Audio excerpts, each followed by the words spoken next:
Okay, so the very first thing, you're going to become blissful. Okay, peace is for kids, peace is for animals. You're going to develop this bliss, this rapture of bliss is going to expand out of yourself.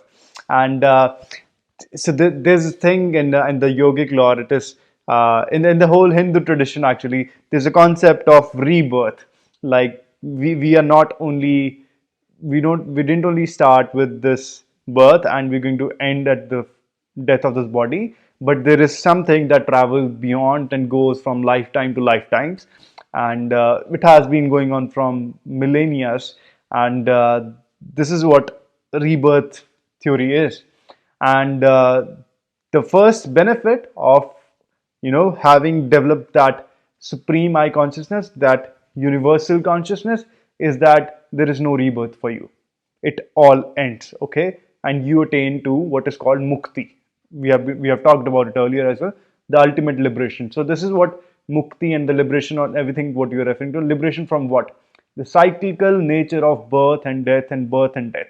So our souls have been traveling, and once you merge with the cosmic space, there is no individual soul as such, per se. You become what is called Jivan Mukta. That is, you attain liberation as you're living, and that's the one of the highest states to exist in as per yoga.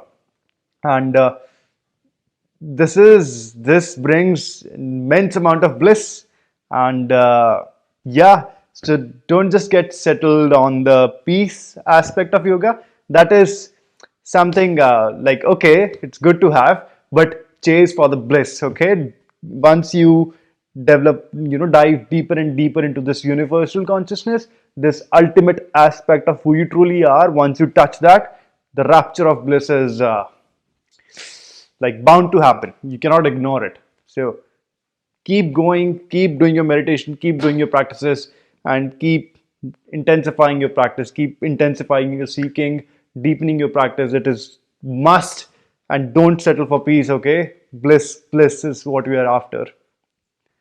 So I'm going to read out some of the qualities that are mentioned of an individual who is able to experience this bliss. It's not just bliss. So there's a word in Sanskrit called Ananda. Ananda is this blissful awe. You're always in a state of awe, like this supreme reality. It just puts you in a state of awe, a blissful awe, and you live in an amazement, like wow, like okay, can we can is this possible? Like this is the kind of thing that comes up. Like is this, can we exist in this way also? Because till now we have been existing in this physical realm alone, and now we have this whole universality available to us, and now we're like, oh my god, like is this for real? And you are always in this awe, this amazement of this whole creation. And yeah, that's it.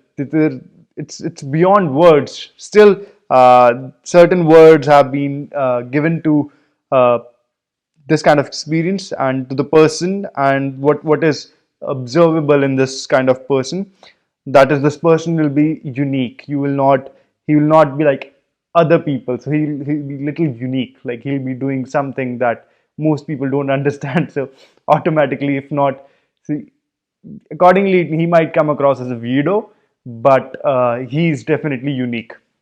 Second thing is intense. So once these things are intense, so I'm sure you felt the intensity during our first few videos where we were talking about just shunning everything and diving into the core of who you are. And these things require some intensity, okay, because you're breaking through a lot of fluff and single pointedness. All these things are what makes you little intense, and this intensity flows out in other aspects of life. It's not just you're intense when you're meditating. You other times also, this intensity will be obvious, and yeah, you will be able to notice intensity in that kind of person. And then fresh. Third word is fresh. That person will look fresh because you are connected with the source, like and this reality is never is never changing reality. So empty space never changes, right? We already talked about it. So it is like empty space. So the reason we lose our freshness is because of the friction and all those stress and all those things that happen in life. But once we get in touch with the source, that awareness, that consciousness never gets stressed. That consciousness is forever unique, forever fresh, and forever intense, like intense and fresh. So that is the third thing. Then fourth is wonder stuck. Fourth, one of the words used is wonder stuck. Such a people will be always like, whoa. So you might find people like me. So one of the things I really enjoy going to yoga ashrams and all those places. And I was recently at Isha Yoga Center, and one of the best things that I like being there was you can just sit anywhere and start meditating. Like in middle of the day, you're doing certain thing, and you suddenly, if you just sit and close your eyes and just sit and just meditate, nobody is going to think that you're a weirdo, and really enjoy these things, because there is a tendency of getting wonder stuck out of nowhere, getting in the state of this awe out of nowhere, because whenever you touch that uh, supreme I-ness or the witness consciousness, that objectivity of fullness, the wonderment, this wonder stuck is like awe. This thing is always there, so it can happen anytime, and people don't think that you're a weirdo when you are in places which promote this kind of culture. So yeah, that is fourth. So uncommonly charming. I don't know if I'm charming, so you're going to tell me. But I'm pretty sure that once you touch deeper aspects of yourself, then you are able to connect with people on a deeper level as well. And I think this is what a lot of charm is about. That once you able to connect with people on a deeper level, you automatically connect, and they automatically feel kind of attraction towards you, and you become charming. So I think also charming is also mainly because we all get attracted to happy people, right? So we don't want it's I'm not saying that avoid people who are not happy. They need our love and support for sure, but we automatically get attracted to happy, blissed out people, right? So that kind of, when you develop this kind of consciousness, you'll be uncommonly charming. Blooming, again, it's a sign of freshness and charming. Ever smiling, because bliss comes out. One pointed joy due to cosmic union.